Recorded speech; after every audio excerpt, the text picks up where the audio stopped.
this presentation is about the right fit millennial parents and how to draw them to your school. But it's also a story, really. It's our story, and we want to tell you what's worked for us in the hope that it might help you. So yes, I'm Sarah. We've already been introduced, and this is Stuart. I should say I'm also a mum, and my children go to Something Abbott's preparatory school. So I see it really both from the viewpoint of a sort of parental insider and outsider. So back in 2018, things were looking less than rosy. The school was facing enrolment challenges. It had a website that wasn't very effective. It's what I'd really describe as a brochure website, as in it just sat there and didn't interact with the people that came to it. And as a result, the website visitors were low. It was pretty well invisible for SEO for all the school's sort of target search terms, for example, prep school, West Sussex. And it didn't have any digital enrolment funnel or really any concept of that. Well, perhaps Stuart, actually, there's a picture of the school, but perhaps Stuart, you could tell people a little bit about the school. Yeah, certainly. Our school is a very small prep school. It's set in a very idyllic rural location, and we've had always a very excellent academic reputation, an excellent reputation for looking after our children, helping them and getting them where they need to go. And I think that it became clear at this time, as Sarah's been articulating, that we needed to change our whole culture at the school and the staff's approach to marketing, our approach to marketing, how we got our message out there about what we do so well at the school. Okay, so we worked together to really discover the root of the challenges, and the outcome was all of this. It was an entire rebrand, an entire website redesign. We moved actually to the platform Squarespace, which we found very, very flexible and has worked very well for us. We have now got a new focus on content marketing, focus on social media, and again, as we said before, it's all targeted to appeal to the school's millennial parent audience. And Stuart, do you want to talk about the results? Yeah, certainly. So thanks to staff and Sarah doing a fantastic job at getting our message out there, and Sarah doing a wonderful job at making sure that we understand what we need to do and we need to create for her, which she's going to explain later. We are now at a position where our enrolment is up 41%, inquiries are up 97%. The traffic to the school website, as you can see, is up by 169%, which is fantastic considering the brochure website which Sarah described previously. Facebook followers are up 400%, and the school's top 10 target SEO search terms are all on Google's first page, many in the top 5 results. We are delighted to be in a position where we have many year groups full, and we are operating waiting lists for those year groups that are full. Okay.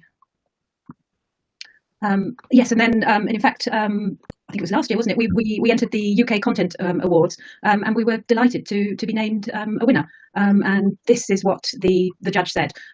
Rather than seeking to sell the school, the web and video content created addresses the very real concerns of parents. As a result, it's reaping the benefits in the shape of social engagement, increased visits to the site, increased enrolment inquiries, and most importantly, increased pupil numbers. You've proved that you are indeed a small school with a big voice, which was fantastic. So we're just going to backtrack a little bit and just talk a little bit about how we got to there. And we considered all of these things: the economic landscape for private schools, who our target audience was, how digital has changed the way schools attract new parents, and as Stuart mentioned, and I think this is a massive thing, the importance of getting everyone, especially the teaching staff, aligned with the marketing vision. So the first on that list is the parents that schools mostly want and need are millennials, and I'm sure for everybody watching, it'll be exactly the same situation. We'll go into the specifics of that in a moment. And then there's this, the squeezed middle class, in that times have changed, and fees are a lot more difficult for parents now to find the money for. The economic background, independent schools tend to experience the effect of any downturn in the economy, and obviously right now we're all facing a rather difficult and very unpredictable and uncertain time. Fees have been rising, and I think parents are very, very conscious of that. So what I'm really saying is that schools now have to work that much harder to attract new prospective parents. But certainly for us, and from what I've been hearing from other people involved with schools, or certainly the independent sector, is that there has been a silver lining, because we've seen a big uptake in inquiries due to the pandemic and parents' demand for online learning that they can really rely on. So yes, in other words, times have changed for independent schools, not just because of economic factors, and they're having to work that much harder. So all independent schools, and this is what Something Abbott had to come to the realization, is that they had to be a lot more business-minded and tech-savvy. I think in the past, salesy words like marketing, branding, and customers, because obviously that's what children are, bums on seats are customers, aren't what they've been used to. And they also need to have a good grasp of this, which is, of course, the marketing funnel. I just think it's interesting to see the marketing funnel in the context of a school, and the way parents think, or anyone familiar with marketing will be aware of these 6 stages or 5 stages of awareness, but just let's have a look at how it works in a parent's head. So they start off, prospective parents are the unaware, your cold audience, if you like, start unaware that they have a problem. My daughter's school seems fine. They're perfectly happy where they are. Then they become problem aware. Oh, they should do it like this, or teach this stuff at my daughter's school. Then, after that, solution aware. We could actually switch schools to another one. Product aware. Oh, look at this school. They do it like this, or they teach that thing. And finally, most aware. I've read through all your material on your website. When can I come for a tour, or can I attend your next open day? So the reality is, today, most of a parent's decision is made even before they contact the school. I think we've found generally is that once you've got them in the door, they've come for the open day, then your chances of their enrolling their child in the school is very high, because they'll have looked very closely at all of this for yours and other schools. You know, your website information pages, they'll have read all of that. website blogs, all of your social media, your Wikipedia page if you've got one. And in fact, we made sure we did. We created a Wikipedia page, which I think has helped the school with its SEO hugely. It's what Google now delivers on the knowledge panel. ISI or Ofsted inspection reports and online reviews. You know, Google, Mumsnet, Facebook, Good Schools Guide, and we've really encouraged our parents to contribute reviews. And there's a statistic: 84% of people trust online reviews as much as a personal recommendation. And I know from experience, I know that I do. You know, whatever I'm buying, I'll always search and trust the reviews. So how do you get people to discover your school? And forgive me if I'm teaching you to suck eggs, but by inbound marketing. And I think here's a nice description of it by HubSpot. Inbound marketing is a business methodology that attracts customers by creating valuable content and experiences tailored to them.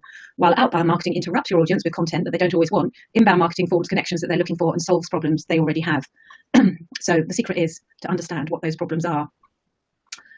So in practice, that means potential parents discovering your school through content they see online about it and on social media, and of course through online advertising. They become interested and engage and relate to what they see, and then they begin to develop a curiosity about the school, and then hopefully they'll be stimulated to discover your website. And I just popped here a little.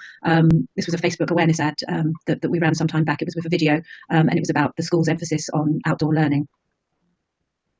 So millennial parents, it's not easy. They lead hyper-connected lives.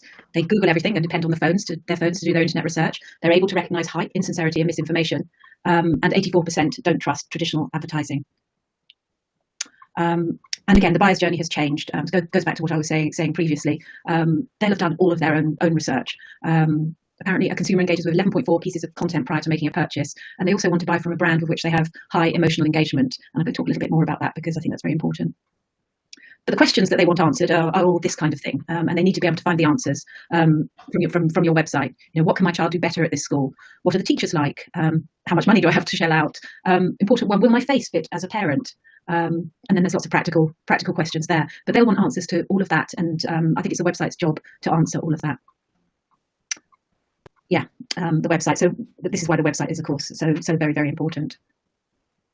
So a school marketing funnel via the online content it puts out on social media and via its website should do everything that's described here: attract parents to hear your story, answer their questions, influence their decision, convince them to inquire, and guide parents to commit. So essentially, it should lead them through a series of steps that will enable them to become familiar with the school and hopefully end up with enrolling their children in that school. And I've just put here, this is a very, very simple idea of the funnel. These were some ads that we ran, which actually lead to the same content. In fact, we had two further ads. The one on the left was designed to appeal to parents of boys and was targeted to parents of boys in a certain age segment. The other was targeted to pre-prep younger children. And that led parents onto the school website to this article, which was written by Stuart. Why do smaller classes improve academic outcomes? Obviously, we're trying to promote the fact that the school has very, very small classes and the benefits of that. So people who are intrigued and click on the ad will arrive here to the article, and hopefully if they're interested enough to read to the end, they'll find plenty of other articles that we now have on our website, which will hopefully encourage them to start clicking around the website and exploring it. And they also see a discrete pop-up at the end of the article, which takes them to a video landing page where they can put in their details to arrange a school tour, an individual school tour, if they wanted to. So to get new people to learn about the school, it has to get them interested and aware of it first. So how does it do that? Oops, okay, left ahead there. Yeah, but the one thing that's important to recognise, and for me as a marketer, I think if there's one takeaway from this presentation, it's this. The prospective parents will decide with their heart first that they like the school, and then they'll rationalise with their brain afterwards that they like the school. In other words, they'll basically talk themselves into it, but you've got to do the convincing. Without going into too much marketing speak, but it's the same with big brands. For example, Volvo. it's connecting emotionally with its customers. It doesn't sell cars. I mean, if you think about Volvo, I don't know what you think about, Stuart, when you think of Volvo. Well, I think, yeah, it's a family thing, isn't it? It's about being safe, and that's a real synergy link to the school. Our school building, as you've seen from the pictures, is a 1800s manor house, and when you walk in, it has a very, very warm feeling. It's run by a family. That family atmosphere isn't something that can be faked, and that's something that children, parents, and staff all connect with. And so for Sarah to have this at the forefront of her marketing strategy, I think is really important. Yeah, and so another example is L'Oreal. It doesn't just sell face cream. I think we all know its tagline, because you're worth it. It's feeding into women's desire for more confidence and self-esteem. So somehow you've got to do that for your school. Because people who are buying a private school education for their children are doing it because their heart tells them it's right. It gives them the reassurance that they're doing the absolute best they can for their child because they're worth it, if you like. And just as an aside, I just thought this was relevant to bring up in terms of emotional connections. That 40% of families in the UK have one child now, so that's nearly half of us. So that child is obviously very treasured. It's quite interesting, the discussion here. So on Mumsnet, it went on and on and on. Should I have one child and send them to private school, or should I have more than one and not be able to do that? So it's obviously something that's very much at the forefront of parents' minds. So defining and agreeing what makes any school unique and different is crucial, and I know it's really hard to do. Schools are all giving the same messages because they all have experienced teachers, strong scholarship results. They all give individual attention, great grounds, nurturing environment, small classes, best start in life. I mean, how often have you seen that phrase? But so how do you find your differentiators?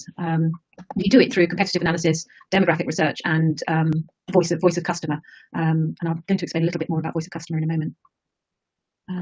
So when we began the project for Sompting Abbots, we carried out several surveys, and I'm simplifying enormously here, but we asked this kind of question. Think back to when you joined. What were the factors that made you choose Sompting Abbots as a school for your child?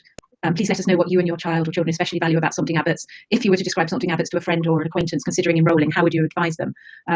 And we had a lot more questions than that. But I think the important thing was we asked, in fact, a mixture of quantitative and qualitative questions in the survey. But what I, as a copywriter and a marketer, was particularly interested in was what parents actually said. Because that's what gives what I would describe as the sticky language. I really feel that voice of customer really is the secret weapon in any copywriter's toolbox. And essentially, it just means feeding back what real people say into your copy. Sarah, sorry, may I interject? Please do. Alison Ainsworth, hello Alison, has asked a question. How did you go about encouraging online reviews? Would it be possible to answer that now, or should we leave it for a little bit? No, we can answer that quickly. In fact, we actually made a direct appeal to parents and told them exactly where they could leave online reviews, either on the Facebook page or the Good Schools Guide or the or Google reviews, which is obviously the main focus. I have always have out a Google alert for any mention of Sompting Abbots. So if anything comes up about that school, as it did recently actually for Mumsnet, a parent inquired, a parent had written, anybody know anything about Sompting Abbots? What's it like? What kind of school is it? And when I saw that, I asked a member of our Parents Association just to distribute this, just to let parents know that somebody was inquiring, and if they wanted to answer, they could. And in fact, they did. And in fact, there's now a whole string of really glowing reviews about Sompting Abbots on Mumsnet, which is great for SEO. People search Sompting Abbots or Sompting Abbots reviews. That's now going to be delivered by Google to them. So yeah, that's how we did it. So what came out of the survey? Well, Sompting Abbots is one among other, actually much bigger independent schools in its area. And I think in the past it had rather seen that as something of a weakness, hadn't it, Stuart? I think so, yeah. Because obviously, not just bigger schools, but obviously I'm sure that something that maybe some people in the audience will be aware of is that senior schools, private schools, often have in the past few years bought up small prep schools. And so essentially that then becomes a very focused form of competition for you. And that's why it's important for us that we are able to differentiate our positives and really sell them, which is everything that Sarah's been trying to do here. And I'm looking at the second paragraph here. It became clear via the survey and review mining that what differentiated it in a positive sense was that it was a small school. That's right, isn't it, Sarah? Yeah, that's right. In fact, that's what came out really from the reviews, that they much preferred that it was, it didn't have a hot house approach and it wasn't a one-size-fits-all type of school. I mean, I better move on a bit faster. I seem to, my screen, Clive, I seem to be frozen. The slides seem to be frozen. Okay, which slide are you hoping to be on? The one after this. Okay, fair enough. Let me see if I can help. How's that looking? Yeah, great. Okay, thank you. So yeah, I'm going to have to move on a bit faster, I think, because I think we've only got a few minutes left, haven't we? We're good for now. Are we? Okay. Okay. So parents clearly appreciated that the school was somewhere children are immersed in nature each day, that the school has no concrete playgrounds, only fields and woods. So it's a protected place where children really can be children in a world in which they risk being forced to grow up too fast due to the pressures of screen time. I'm just going to show you some of the parent testimonials that came out. These are things that parents actually said. It's a magical place, a bit like Hogwarts School, days they'll always feel nostalgic about. Children are really free to be children while learning traditional values of empathy, respect and kindness. Children are actually allowed to climb trees. No child at this school is just a test score. I think I jumped one. I can't believe how well you know my child. I felt a huge sense of relief. I found this wonderful place where my children will receive a proper education full of encouragement, ambition, manners and friendships. No other school in our area encourages den building, conkers and exploring copses, etc., etc. All of that gave rise to the new tagline for the school, which was education to future-proof the magic of childhood. In fact, if you were to go to the homepage of the school, you'll find that lots of those comments and other comments are now have been fed into the copy there. They form the crossheads and the body copy, for example, of our homepage. And so we now had a much clearer idea of the kind of messages that we needed to be putting out. So this was an ad that ran teaching can't be confined to a classroom, and the kind of imagery that we wanted to push. So the best way to grab the attention of prospective parents is with quality, non-salesy content that reflects your brand values. And of course, Facebook is, I think, the most powerful platform for sharing all this, in that so many parents are on it, 74% according to the Pew Research Centre.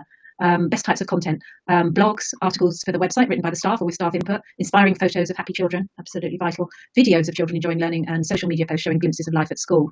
And I think if you had to prioritise any of those, it would be video, because authentic video footage, you can't. It's not something that you can cheat on. You really can show what a school is like and what the people there are like. It's seen as honest, and it's hugely effective.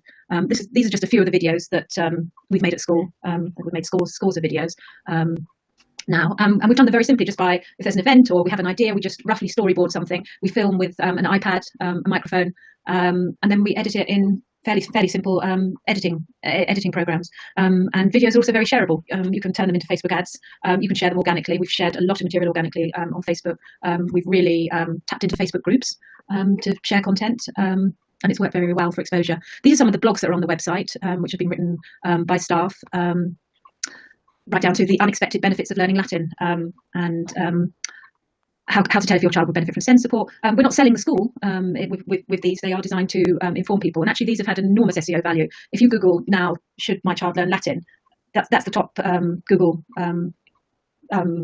result that you'll get. Yes, it's also, if anybody understands that, it's a featured snippet. So it gets half of the page of Google. Same with the common entrance exam. We've SEO optimized them very carefully in terms of how we've written the headings and the key phrases, etc. We've got lots and lots of blogs, but these are just a few of them. But I just want to show you some of the results, just clicking over to here. That Latin blog puts us at the top page gives us actually a Google answer box. If anybody puts in "should children learn Latin," our article comes up. 10 there, we've got the top result for "should children learn sport? 10 reasons why learning sports for children is more than one big game." And with an article, "what exactly is a prep school?" and we come up at position number 1 in Google. And then again, yes, blogs. This was something that was written by our head of pre-prep, 9 easy ways to help get your child ready for big school. And we run it as an ad each summer before the children start in reception, purely for awareness. So I think the blog is really important. It tells parents that the school cares about these issues, that it's an expert in these things. It's got a lot to offer me. And if the head and the other staff are writing good articles and exposing ideas to the world, I think it creates connections and reassurance. So it's worth investing time in. Facebook stories, videos and great photos, obviously, make parents think, I'd like to be part of that. And very importantly, they are just as vital for current parents, because they're making sacrifices to send their children to your school, and they need constant reinforcement that their money's being well spent. And yes, simple fact, it costs more to win a new parent than retain an existing one. But also, I think it's very important because I don't know for your schools, but if you've measured this, how many new pupils join as a result of word of mouth. But we know it's also very high at our schools. So investing the time in this is so very important. And then just finally, I'd like to, going back to the emotional resonance, just like to play you this video, which was the message that we put out during lockdown. We've now got it on the homepage of the school website, and hadn't intended to leave it up there, but we've had so many lovely comments about it from prospective parents. And as we're still in lockdown, it's still relevant, but it's acted as a showcase for the school. The video I'm about to show you, this is the results that came from it. This made me cry so much, brought tears to my eyes. Oh, that made me emotional. My eyes leaked. Don't tell a single person. It made me weep.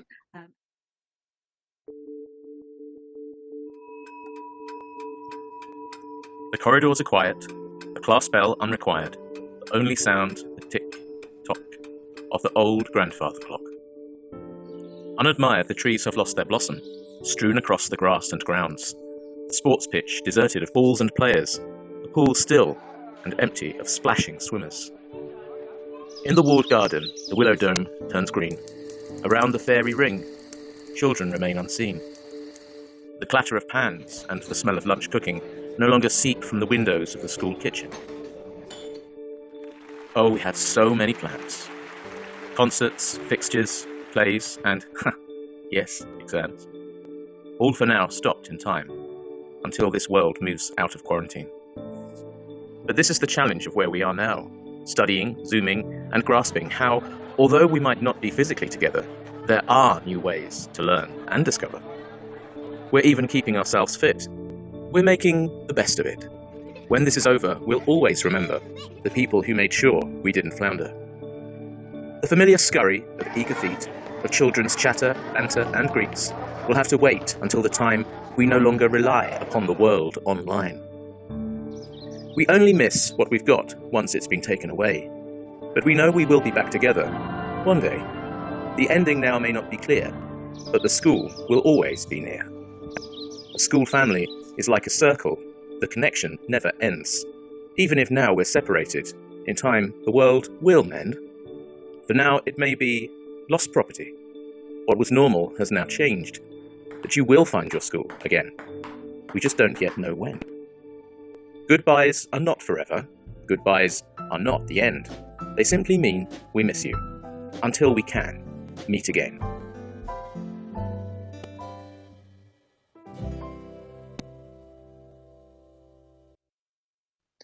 Yeah, so I just wanted to share that because it was told from the heart, and it had a massive outpouring, a huge response, didn't it, from our parent community. So again, it's about emotional connections, and that's it. Thank you very much. Lovely. Thank you so much, Sarah, for sharing so much insight there. I really enjoyed it. I like the fact that you were almost, it felt to me, you were saying, don't be scared of marketing. Don't be scared. You know you're a good school. You know you have so much to offer. It's time to apply some of these good marketing ideas to that and help spread that word. That's fantastic. Yeah. We have a few minutes left. So do we want to have a look at the questions and see what we want to know about? Yeah, I've just been looking at these actually. Sarah's been finishing off the presentation. Is it okay, Sarah, if I just have a go at answering? Yeah, please do. Is that all right? Just going to Phoebe asked a question: do we use external agencies, or is it all done internally? Well, at our school, it is all done internally because we are a very small school. Sarah mentioned obviously using Squarespace for our website. Stephanie asked a question. You mentioned it's important to get everyone, especially teaching staff, on board with the marketing vision. Briefly, how did you approach this? Well, I just happen to be the DSL, the designated safeguarding lead at our school. And if you think about safeguarding in schools over the past sort of 4 or 5 years, we are seeing an approach which is reminding everybody, all staff, domestic staff, cleaners, caterers, safeguarding is everybody's responsibility. And to be frank, marketing is also everyone's responsibility. And that's kind of been Sarah's central ethos behind this. I think that previously at our school, there was a belief that it was only the responsibility of the person who was being paid to do the school's marketing. And the whole point of what Sarah's been showing you is that you've got to get everybody on board with that. And as head, I did have a little bit of a battle with some more established members of staff who maybe thought it's not my job, I didn't have to do this. Where's this on my job description? And I don't have time to take photos. And absolutely. The thing though is that all of us here today, we all work for schools that we've got emotional investment in, and we are proud of the things that we know our schools do well. And it's just about remembering that we are doing our best to actually record, to get those social media posts out there. And in fact, safeguarding has to work hand in hand with that as well, doesn't it? Because you've got to make sure that you're doing everything. You've got parental consent, for example, to allow the children to actually appear on social media posts. But we get that covered, actually, don't we, by asking them to sign something every year. And occasionally we've had people who've said they don't want their children included, and then their children feel left out. And we've had a lot of people backtrack and say, oh, actually, no, they can be in the photos. And one thing I would say again about getting staff on board with this is that, you will have in your staff really, really confident and really enthusiastic staff who will be doing lots of wonderful things, and they will be putting those posts up. And then that makes the people who aren't feel slightly embarrassed that they're not kind of throwing their weight into this. And, I always make a point of thanking everybody at staff meetings for, the extra work that they do for our school. And, thank you so much, so-and-so, for posting that brilliant thing about the netball. Thank you, so-and-so, for posting that brilliant thing about charity for Ghana. So I understand that there was a boys' football match this week. How did that go? Because I didn't seem to hear anything about it. It's just about making sure that we are all together. Brilliant. Is that your tip for trying to work with those people who maybe do feel a little resistant? That's your subtle way to Well, I think so, because those people tended to be, people who've been at the school a very long time, and I respect their seniority and I respect the service that they've given the school. But equally, I'm passionate about supporting Sarah in this, and we wouldn't have had the success that we have had if we didn't have staff, really buying into it. And from a practical point of view, actually, we should say we've also given we have school phones that they're able to use to take photos and take video, just to make it very easy so the whole process is very easy for them to take a picture and then upload it to wherever it needs to be uploaded within safeguarding rules. One more very quick question, if that's possible. Pippa asked a question. She said, how long did the project take before you were able to define the school, do your research, etc., and make changes? and she's coming into her role new. There's things that she thinks they could do now, but she would rather save their budget and get things positioned correctly first. Yeah, I would get things positioned. Well, I would do the research, the surveys, that kind of thing, your competitor research. I would work, if you can, with a professional copywriter on the copy for your website. I think that makes enormous difference. That's a lot of websites, I don't know, just end up sounding very robotic, saying the same kind of thing. But yeah, your parent surveys, your customer surveys, also interview your staff, survey your staff. We got a lot of valuable copy from the staff because they have a very deep understanding and sense of the school, especially the ones that we were just talking about, the ones who've been there for a long time. They had some really great stuff to say. They took about, would you say, about a year and a half, Sarah, before we really started to see things optimized? Yeah, I mean, we got I don't know how long it took. I try to remember how long it took us to get the website and get things up. But it's been a gradual process. We built and built on the website and built out the social media program, etc. One thing has led to another. It's kind of snowballed. But I think it probably took us about 4 months to get the new website up and do the research. Yeah. Right, I'm going to be wrapping things up there because there's so much here we could talk about, but we sadly do need to move on. But I think that's been valuable. I really like the fact that it feels to me like you've enabled schools and teams who may not necessarily be huge or may not necessarily have huge budgets to realise that actual effective marketing is within their reach. It doesn't, a little bit of intelligent thought about it, a little bit of research, a little bit of taking the right approach means they can achieve the sort of results that you've helped Stuart achieve at something out of Sarah. So that's fantastic. Okay, if anybody wants to talk to me, I got my booth. That's true. I will explain a little bit more about that in a moment. Absolutely. If you do want to know more about what Sarah does and how Sarah works and all that sort of things, then as we finish this session, what I'd invite you to do is to return back to your portal, to your program, have a look through, and what you'll find is there are suppliers booths. Imagine they're little exhibition booths as at a conventional conference, and that's where you'll find connected copy. You'll find Sarah, and if you want to kind of ask her a little bit more about there's so much that she's offered us there, then that's. You just pick my brains. It's absolutely fine. There you go. So you do take that alongside Sarah with her connected copy suppliers booth. There are other suppliers there. You can browse through, you can pop in and out, and have all those conversations that you want to have that help you work on some of the ideas you want to progress. So that's the suppliers booth. Do check out Sarah and the other suppliers there immediately after this. But for this session, for now, huge thanks to Sarah Monahan and to Stuart Douch for showing how that partnership between marketer and educator, even without huge budgets, can actually be really, really effective. And I think we've really appreciated that.